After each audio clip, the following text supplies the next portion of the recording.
Hello guys, welcome back to our channel. This is me with Mallu episode. My dear മുത്തുമണികളെ, ഓരോ ദിവസം കഴിയുന്നതിനെ Naruto Kuttappan ആള് ഉഷാറായിക്കൊണ്ടിരിക്കുകയാണ്. അങ്ങനെ ഉഷാറായി തന്റെ കഴിവ് മുഴുവനായിട്ടും പുറത്തെടുക്കുന്ന ഒരു അടിപൊളി എപ്പിസോഡാണ് ഇന്നത്തേത്. അപ്പോ കഥകൾ കേൾക്കാൻ ഇഷ്ടമുള്ള എന്റെ കൂട്ടുകാരെല്ലാം ഓടിവായോ, നമുക്ക് വേഗം തന്നെ എപ്പിസോഡിലേക്ക് കടന്നെല്ലാം. എപ്പിസോഡിന്റെ തുടക്കത്തില് സബോസയുടെ വീടാണ് കാണിക്കുക. ഹക്കു ആളുടെ ഗെറ്റപ്പ് ഒക്കെ മാറ്റിയിട്ട് വില്ലന് വേണ്ടിയിട്ട് കുറച്ച് പച്ചമരുന്ന് പറിക്കാനായിട്ട് കാട്ടിലേക്ക് ഇറങ്ങുമ്പോ ദാണ്ട് കിടക്കുന്നു നമ്മുടെ നറൂട്ടോ കുട്ടപ്പൻ മലർന്നു കിടന്ന് കൂർക്കം വലിച്ചുറങ്ങുന്നു. നറൂട്ടോനെ കണ്ടിട്ട് ഇവന്റെ കാറ്റ് പോയോ? അവന്റെ ഒരു ബാൻഡ്. തീർച്ചയായിട്ടും ഈ ഒരു അവസരം ഞാൻ പാഴാക്കില്ല. അന്ന് സബൂസയെ ഞാൻ അറ്റാക്ക് ചെയ്തപ്പോ ഇവനാണ് എന്നെ പച്ചയ്ക്ക് ചീത്ത വിളിച്ചത്. ഈ മയക്കത്തിലിരിക്കുന്ന സമയത്ത് ഇവനെ തലക്കടിച്ച് കൊല്ലാന്ന് പറഞ്ഞ് ഹക്കു അടുത്തേക്ക് വരുമ്പോ അവിടെ സീൻ ബ്ലാക്ക് ഔട്ട് ചെയ്തിട്ട് നമ്മുടെ കുടിയൻ അമ്മാവൻ ടാസുനോട് വീട് കാണിക്കും. ഇവിടെ മൂട്ടിന് വെയിലടിക്കുമ്പോ നമ്മുടെ അണ്ണന്മാർ എഴുന്നേറ്റ് ബ്രേക്ക്ഫാസ്റ്റ് അടിക്കാൻ നോക്കുമ്പോഴാണ് നറൂട്ടോ കുട്ടപ്പനെ കാണാനില്ല.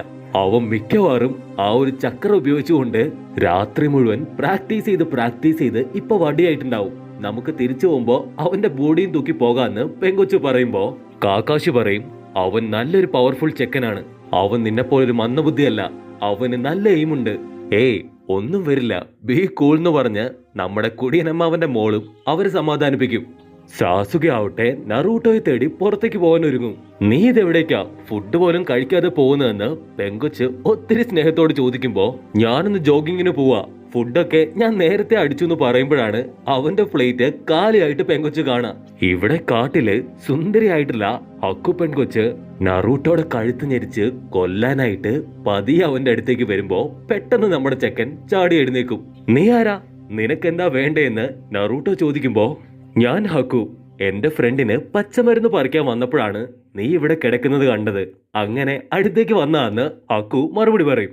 അങ്ങനെ അവര് ഒന്നും രണ്ടും പറഞ്ഞ് കട്ട കമ്പനിയായിട്ട് വീണ്ടും ചില കാര്യങ്ങൾ തുറന്ന് സംസാരിക്കാൻ തുടങ്ങും. ആക്ച്വലി ഞാൻ രാത്രി മുഴുവൻ പ്രാക്ടീസ് ചെയ്ത് തളർന്നു കിടന്നുറങ്ങിപ്പോയി. അപ്പോ നീ ഒരു നിഞ്ചയാണോ, എന്തിനാണ് ഇത്രയും കഷ്ടപ്പെട്ട് പ്രാക്ടീസ് ചെയ്യുന്നതെന്ന് ഹക്കു ചോദിക്കുമ്പോ yes, I'm a powerful ninja. ഞങ്ങൾക്കിപ്പോ വലിയൊരു ടാസ്ക് വന്നിട്ടുണ്ട്. അതിനുവേണ്ടിയാണ് കഷ്ടപ്പെട്ട് ഞാൻ ഈ ചക്രാസ് ഒക്കെ കൺട്രോൾ ചെയ്ത് എങ്ങനെങ്കിലും മരത്തിൽ കയറാൻ നോക്കുന്നത്. മാത്രല്ല ഭാവിയില് എനിക്ക് വലിയൊരു ഒക്കാകയായി തീരണം, ലോകം മുഴുവൻ എന്നെ അഭിനന്ദിക്കണം. അതിനേക്കാളൊക്കെ മുഖ്യമായിട്ട് ഒരാളെ എനിക്ക് ഈ കാര്യങ്ങളൊക്കെ കാണിച്ചു കൊടുത്ത് ഇംപ്രസ് ചെയ്യണം. ഓ, അപ്പോ അങ്ങനെ ആരോ സ്പെഷ്യലായിട്ട് നിന്റെ ലൈഫിൽ ഉണ്ടല്ലേ എന്ന് ഹക്കു ചോദിക്കുമ്പോ സ്പെഷ്യലോ, അങ്ങനെ ആരാ ഉള്ളതെന്ന് ചോദിച്ചിട്ട് നറൂട്ടോയുടെ മുഖം വാടുമ്പോ ഹക്കു ആവട്ടെ അവളുടെ ഫ്ലാഷ് ബാക്ക് ഓർക്കും. ശരിക്കും ഹക്കു ഒരു അനാഥയാണ്. കുപ്പത്തൊട്ടിയിൽ വീണ് കിടന്ന അവള് വേസ്റ്റ് കഴിച്ചാണ് ജീവിച്ചുകൊണ്ടിരുന്നത്. അങ്ങനെ ഒരു ദിവസം കുപ്പയിലെ കൈയിട്ട് വാരുമ്പോ ഒരു പട്ടി വന്ന് അവളുടെ അടുത്ത് ചാടി കുരയ്ക്കാൻ തുടങ്ങും. ഒരൊറ്റ തൊഴിക്ക് പട്ടിയെ സൈഡാക്കിയിട്ട് വീണ്ടും കുപ്പത്തൊട്ടിയിൽ കൈയിട്ട് വാരുമ്പോ 2-3 പട്ടികൾ വന്ന് അവളുടെ അടുത്ത് നിന്ന് കുരയ്ക്കും. നേരത്തെ വന്ന പട്ടിയുടെ 2 കുഞ്ഞു മക്കളാണ് ഇപ്പൊ വന്നിട്ടുള്ളത്. അതിന്റെ മക്കൾക്ക് കൊടുക്കാൻ ഫുഡിനായിട്ടാണ് അത് വന്നതെന്ന് മനസ്സിലാക്കുമ്പോ ഹക്കുവിനാവട്ടെ അവൾക്ക് ആരും ഇല്ലല്ലോ എന്നുള്ള കാര്യം ഓർത്ത് ഒരുപാട് സങ്കടാവും. അങ്ങനെ ആർക്കും വേണ്ടാതെ തെരുവിൽ കിടന്ന ഹക്കുവിനെ എടുത്തോണ്ടൊന്ന് വളർത്തിയതാണ് നമ്മുടെ വില്ലൻ. നറൂട്ടോയും ഹക്കുവും ഒരുപാട് നേരം സംസാരിച്ച് ഹക്കു തിരികെ പോകുന്ന സമയത്ത് ഇത്രയും നേരം ഞാനൊരു പെൺകുട്ടിയാണെന്ന് കരുതിയല്ലേ നീ ഇത്രയും വാചകം അടിച്ചത്, ശരിക്കും ഞാനൊരു ആൺകുട്ടിയാണെന്ന് പറയുമ്പോ നമ്മുടെ നറൂട്ടോടെ ബോധം പോവും. പക്ഷെ ഹക്കുവിനെ കാണാൻ സാക്കുറയെ കഴിഞ്ഞും സുന്ദരിയാണ്. നോക്കുമ്പോ സാസുക ആവട്ടെ ഹായ് ആയിട്ട് അതുവഴി നടന്നു വരും. ഹക്കുവും സാസുകയും ക്രോസ് ചെയ്യുന്നുണ്ടെങ്കിലും അവര് പരസ്പരം ശ്രദ്ധിക്കില്ല. ഈ ലോകം അത് ശരിക്കും വ്യത്യസ്തമാണെന്ന് പറഞ്ഞ് തലയുമാന്തിയിരിക്കുന്ന നമ്മുടെ നറൂട്ടോ കുട്ടപ്പന്റെ തലക്കെട്ട് സാസുക ഒരൊറ്റയിടി. അവിടെ എല്ലാവരും ഫുഡ് പോലും കഴിക്കാതെ നിന്നെ വെയിറ്റ് ചെയ്തിരിക്കുകയാണ്. കുറെ നേരമായിട്ടും സാസുകേനെയും നറൂട്ടോനെയും കാണാതെ പെങ്കൊച്ചും കാക്കാസിയും ഇപ്പോ കാട്ടിലേക്ക് വരും. പെട്ടെന്ന് അവരെ പോലും അത്ഭുതപ്പെടുത്തിക്കൊണ്ട് ഒരു വലിയ കത്തി അവരുടെ മുൻപിൽ വന്ന് കുത്തി നിൽക്കും. പേടിച്ച് അതാരാണെന്ന് മുകളിലേക്ക് കണ്ണുയർത്തി നോക്കുമ്പോഴാണ് അത് മറ്റാരുമല്ല, സാക്ഷാൽ നമ്മുടെ നറൂട്ടോ കുട്ടപ്പനാണ്. അങ്ങനെ പഠിച്ച പണി 12 എടുത്ത് നമ്മുടെ ആള് പണി പറ്റിച്ചു. മരം കേറിയതും പോരാഞ്ഞിട്ട് അവരെ കാണിക്കാനായിട്ട് മേലെ കിടന്ന് ഡാൻസ് ചെയ്യുക, ഒരു കാലെടുക്കുക, മറ്റേ കാല് പൊക്കി പിടിക്കുക. ഫുൾ സർക്കസ്, സർക്കസോ സർക്കസ്. ഇത് കണ്ട് കാക്കാശി നമ്മുടെ പെണ്ണും പേടിച്ച് അവന് ഒരുപാട് വഴക്ക് പറയുന്നുണ്ടെങ്കിലും കൺട്രി ബോയ്സ് ഇതൊക്കെ വളരെ സിമ്പിൾ അല്ലേ എന്ന് പറഞ്ഞ് വീണ്ടും നമ്മുടെ ചെക്കൻ കുത്തിമറിയാണ്. ചെക്കൻ കൈവിട്ട് പോയെന്ന് കാക്കാസി മനസ്സിൽ കരുതേണ്ട താമസം നമ്മുടെ ആള് പിടിവിട്ട് താഴേക്ക് പോവും. സസൂക്ക ഓടി മരത്തിൽ കയറി അവനെങ്ങനെയൊക്കെയോ കഷ്ടപ്പെട്ട് ക്യാച്ച് ചെയ്ത് സേഫ് ആയിട്ട് താഴെ ഇറക്കും. സാസുകയുടെ വായിന്നും ആവശ്യത്തിന് കേൾക്കുമ്പോ നമ്മുടെ കുട്ടപ്പന്റെ വയറ് നിറയും. ഇവിടെ സീൻ ബ്ലാക്ക് ഔട്ട് ചെയ്താല് തളർന്നു കിടന്ന സബൂസ വില്ലൻ ഹക്കുവിന്റെ കൃത്യമായ പരിപാലനത്തിലൂടെ ഒറ്റയടിക്ക് ആപ്പിള് തന്നെ ഞെക്കി പൊട്ടിക്കുന്ന അവസ്ഥയിലെത്തി. ഇനി ഒട്ടും വെയിറ്റ് ചെയ്യില്ല, ഇതുപോലെ ഞാൻ അവരെ ഞെക്കിപ്പിച്ചെന്ന് പറഞ്ഞ് വില്ലൻ ഇപ്പോ പ്രതികാരം ചെയ്യാൻ തയ്യാറെടുക്കുകയാണ്. നൈറ്റ് അവരെല്ലാവരും ചേർന്നിട്ട് ഫുഡ് കഴിക്കാൻ വേണ്ടി നോക്കുമ്പോ ഇത്തവണ നറൂട്ടോടെ കൂടെ സാസുകയും കാണാനുണ്ടാവില്ല. മരത്തിന്റെ മേലെ പോയി ഡാൻസ് കളിച്ചും പ്രാക്ടീസ് ചെയ്തും ഇപ്പൊ നമ്മുടെ ചെറുക്കൻ കൊച്ച് ആകെ തളർന്നു പോയിരിക്കുകയാണ്. സസൂക അവനെ താങ്ങി പിടിച്ചോണ്ട് വരുമ്പോ നിനക്കെന്ത് പറ്റി, നിന്റെ കാലിന് ആരെങ്കിലും പണി തന്നോന്ന് ചോദിക്കുമ്പോ ഞാൻ മരത്തിന്റെ ഉച്ച വരെ കയറി, ഞാൻ ജയിച്ചു എന്ന് ഒരുപാട് സന്തോഷത്തോടുകൂടെ പറയുമ്പോ ഗുഡ് ബോയ്സ്, ഇനി മുതല് നിങ്ങൾ രണ്ടുപേരും നമ്മുടെ കുടിയനമ്മാവന്റെ ബോഡി ഗാർഡ്സ് ആയിട്ട് പോകണമെന്ന് കക്കാഷി പറയും. സന്തോഷം കൊണ്ട് തുള്ളിച്ചാടി അവരെല്ലാവരും ഡിന്നർ വളരെ ഹാപ്പി ആയിട്ട് തിന്നു തീർക്കും. തുടക്കത്തില് താൻ വലിയൊരു കളവ് പറഞ്ഞാണ് ഇവരെല്ലാം കൂട്ടിക്കൊണ്ടുവന്നത്. എന്നിട്ടും എന്തുകൊണ്ടാണ് നിങ്ങൾ എന്നെ ഉപേക്ഷിച്ച് പോകാത്തതെന്ന് കുടിയനമ്മാവൻ ചോദിക്കുമ്പോ നിങ്ങൾ ഏതെങ്കിലും ഒരു കാര്യം ഏറ്റെടുക്കുകയാണെങ്കിൽ അത് പാതി വഴിയിൽ ഉപേക്ഷിക്കാതെ പൂർത്തീകരിച്ചിട്ടേ വരാവൂ എന്ന് മരിച്ചുപോയ ഞങ്ങളുടെ ഒക്കാകെ പറഞ്ഞിട്ടുണ്ട്. അതുകൊണ്ടാണ് ഞങ്ങൾ പോവാത്തതെന്ന് കാക്കാക്ഷി ഇപ്പോ മറുപടി പറയും. പ്രാക്ടീസ് ചെയ്ത് തളർന്നു കിടക്കുന്ന നമ്മുടെ നറൂട്ടോയുടെ അടുത്തേക്ക് പൊടിക്കുപ്പി കയറി വരും. അവനിപ്പോ അവന്റെ പപ്പയുടെ ഓർമ്മകളാണ് വരിക. അവനെ രക്ഷിച്ചത്, അവന്റെ കൂടെ നടന്നത്, ഒടുവില് എല്ലാവരും ചേർന്ന് അവന്റെ അച്ഛനെ തല്ലിക്കൊന്നത്.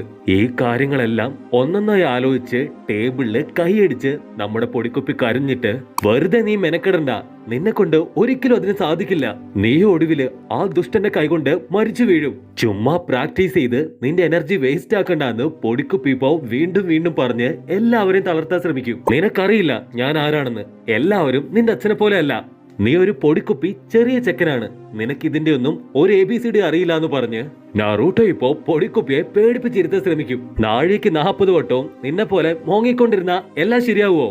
ആമ്പിള്ളേർ അങ്ങനെയല്ല, പ്രത്യേകിച്ച് ഞാൻ അങ്ങനെയല്ല, പോരാടും, മരണം വരെ ഞാൻ പോരാടി ജയിക്കുമെന്ന് പറഞ്ഞ് നറൂട്ടോ നടന്നു പോകുമ്പോ പൊടിക്കുപ്പിക്ക് വിഷമം കൂടി അവൻ വീണ്ടും വീണ്ടും കരയും. ഇത് കേട്ട ബാക്കി ആളുകള് നീ ഒരിക്കലും അവനെ അങ്ങനെ വഴക്കു പറയാൻ പാടില്ല, അവൻ കുഞ്ഞു കുഞ്ഞല്ലെന്ന് പറയുമ്പോ നറൂട്ടോ കലിപ്പടിച്ച് അവിടുന്ന് കടന്നു പോകും. ഇവിടെ സീൻ ബ്ലാക്ക് ഔട്ട് ചെയ്താല് പൊടിക്കുപ്പിക്ക് ഒത്തിരി സങ്കടമായിട്ട് ഒറ്റയ്ക്ക് പോയിരിക്കുമ്പോ അവന്റെ അടുത്തേക്ക് കാക്കാഷി കടന്നു വരും. നറൂട്ടോ പറഞ്ഞത് കേട്ട് നീ വിഷമിക്കണ്ട, അവൻ പണ്ടേ അങ്ങനെയാണ്, നിന്റെ എല്ലാ വിഷമവും ഞങ്ങൾ തീർത്തു തരും. നറൂട്ടോ കുട്ടന് അച്ഛനും അമ്മയും ഇല്ല, അവന് അവന്റെ അച്ഛനും അമ്മയും ആരാന്ന് പോലും അറിയില്ല, ഒരു നല്ല ഫ്രണ്ട് പോലും അവനില്ല. പക്ഷെ അതിനെ ചൊല്ലി ഒരിക്കൽ പോലും അവൻ വിഷമിക്കുന്നതായിട്ട് ഞാൻ കണ്ടിട്ടില്ല. എല്ലാവരും അവനെ അഭിനന്ദിക്കണം, അവൻ ഒരുപാട് ഉയരങ്ങളിൽ എത്തണം എന്ന ആഗ്രഹം മാത്രമേ അവൻ ഇപ്പോഴും ഉള്ളൂ. ലൈഫില് എന്ത് റിസ്ക് എടുക്കാനും അവന് യാതൊരു മടിയുമില്ല. നിന്റെ ഫീലിങ്സ് ഇപ്പൊ ഞാൻ നിനക്ക് പറഞ്ഞു തന്നില്ലേ, പക്ഷെ എന്നെക്കാൾ കൂടുതല് നിന്റെ ഫീലിങ്സ് നറൂട്ടോ മനസ്സിലാക്കുന്നുണ്ട്. നമ്മുടെ തെറ്റുകള് വീണ്ടും വീണ്ടും നമ്മൾ ആവർത്തിക്കുമ്പോ അവനത് ഇഷ്ടപ്പെടില്ല. നീ എപ്പോഴും ഇങ്ങനെ ശോകം അടിച്ച് കരഞ്ഞു നടക്കരുതെന്നാണ് അവൻ ഇൻഡയറക്റ്റ് ആയിട്ട് പറഞ്ഞു തന്നെന്ന് പറയുമ്പോ പൊടിക്കുപ്പി ചെക്കന് എന്തൊക്കെയോ മനസ്സിലായ മട്ടില് അവൻ തലകുലുക്കും. നെക്സ്റ്റ് ഡേ കാക്കാശിയും കൂട്ടരും കുടിയനമ്മാവന് ബോഡി ഗാർഡായിട്ട് പോകുമ്പോ ഓവറായിട്ട് പ്രാക്ടീസ് ചെയ്ത് തളർന്നു കിടക്കാണ് പാവം നമ്മുടെ നറൂട്ടോ കുട്ടപ്പൻ. ഇവിടെ സീൻ ബ്ലാക്ക് ഔട്ട് ചെയ്താല് ഇപ്പോ ഇവരുടെ എല്ലാവരുടെയും ആ ഒരു വലിയ വില്ലനെ കാണിക്കാണ്. ആളുടെ സബോർഡിനേറ്റ്സിനെ വിളിച്ചിട്ട് ചൂടായിക്കൊണ്ടിരിക്കുകയാണ്. പൈസയും മേടിച്ച് കപ്പലണ്ടി മുട്ടായി വാങ്ങി തിന്നിട്ട് വെറുതെ കുത്തിയിരിക്കാൻ നാണമില്ലെന്ന് ചോദിക്കുമ്പോ ഓപ്പോസിറ്റ് നിൽക്കുന്ന സബൂസയുടെ കൺട്രോള് പോയിട്ട് ഫോണ് തന്നെ വലിച്ചെറിയും. പക്ഷെ അതേ സമയം തന്നെ സബൂസ അവരെ നശിപ്പിക്കാന് ആ ഒരു ബ്രിഡ്ജിന്റെ അടുത്ത് എത്തിക്കഴിഞ്ഞു. കട്ട് ചെയ്ത നമ്മുടെ കുട്ടപ്പൻ ഞെട്ടി എഴുന്നേറ്റ് പൊട്ടിക്കരയാണ്. ചാടി എഴുന്നേറ്റ് അവരൊക്കെ എവിടെയെന്ന് നമ്മുടെ അങ്കിളിന്റെ മോളോട് ചോദിക്കുമ്പോ നീ ഒരുപാട് പ്രാക്ടീസ് ചെയ്ത് ടയർഡ് ആയതുകൊണ്ട് ഇന്നൊരു ദിവസം നീ റെസ്റ്റ് എടുത്തോട്ടെ എന്ന് പറഞ്ഞ് അവര് പോയെന്ന് പറയും. റെസ്റ്റോ? എനിക്കോ ഇന്നോ തിങ്കളാഴ്ച ആവട്ടെ എന്നും പറഞ്ഞ് നമ്മുടെ ചെക്കൻ ഓടിപ്പോയി കുളിച്ചു മാറ്റി ബാൻഡും വലിച്ച് തലയിൽ കെട്ടിയിട്ട് മരത്തിൽ കൂടെ കുരങ്ങോടും പോലെ ചാടി ചാടി അവരുടെ അടുത്തേക്ക് ഓടി വരും. മരത്തിന്റെ മേലെ നിന്ന് താഴേക്ക് നോക്കുമ്പോ കാട്ടിൽ എന്തോ ഒരു അനക്കം കണ്ട് അതെന്താണെന്ന് നറൂട്ടോ സൂക്ഷിച്ചു നോക്കുമ്പോ ഇവിടെ പാലത്തില് ജോലി ചെയ്ത എല്ലാവരും മരിച്ചു കിടക്കുന്ന കാഴ്ച കണ്ട് കുടിയനമ്മാവൻ ടാസുന ഒരുപാട് വിഷമത്തില് ആ ഒരു കാഴ്ച നോക്കി നിൽക്കും. യുദ്ധം അതാരംഭിച്ചു കഴിഞ്ഞു എന്ന് കാക്കാശി പറഞ്ഞ് നാവെടുക്കുന്ന സമയം കൊണ്ട് തന്നെ കൈസയെ കൊന്ന ആ 2 വില്ലന്മാരും ഇപ്പോ ടാസുനയുടെ വീട്ടിലെത്തിയിരിക്കും. കട്ട് ചെയ്ത ഇവിടെ ബ്രിഡ്ജില് പുകപടലം കൂടി വരുന്നത് കാണുമ്പോ സബൂസ അവിടെ എത്തിക്കഴിഞ്ഞെന്ന് മനസ്സിലാക്കിയ നമ്മുടെ ആൾക്കാര് കുടിയനമ്മാവന് ഒന്നും സംഭവിക്കാൻ പാടില്ല എന്ന് മനസ്സിലാക്കി ആളെ കവർ ചെയ്ത് ഒരു കവചമായിട്ട് നിൽക്കും. എന്തു പറ്റി കാക്കാശി ലേറ്റായി പോയെന്ന് ചോദിക്കുമ്പോ സാസുകയുടെ കൈ ഇപ്പോ വിറയ്ക്കാനായിട്ട് ആരംഭിക്കും. കണ്ണു തുറന്ന് നോക്കിയാല് സബൂസയുടെ കുറെ വാട്ടർ ക്ലോണുകളെ അവർക്ക് കാണാൻ സാധിക്കും. അവറ്റകളെ കാണുമ്പോ നമ്മുടെ കാക്കാസിക്ക് പേടിയല്ല തോന്നുക, ചിരിയാണ് വരിക. സാസുക കമോൺ ഫൈറ്റ് എന്ന് പറയേണ്ട താമസം സാസുക ആ വാട്ടർ ക്ലൗഡ്സിനെ എല്ലാം തന്നെ അടിച്ച് തെറിപ്പിച്ച് തൂഫാനാക്കും. ഫസ്റ്റ് പണി ചീറ്റിപ്പോയെന്ന് മനസ്സിലാക്കിയ സബൂസയും ഹക്കും അവർക്ക് നേർക്കുനേർ പോരാട്ടത്തിന് ഒരുങ്ങുന്നതോടുകൂടെ ഈ ഒരു എപ്പിസോഡും ഇവിടെ അവസാനിക്കുന്നു. അപ്പോ ലൈക്ക് ചെയ്യാനും കമന്റ് ചെയ്യാനും ചാനൽ സബ്സ്ക്രൈബ് ചെയ്യാനും എന്റെ കൂട്ടുകാരും മറക്കരുത്.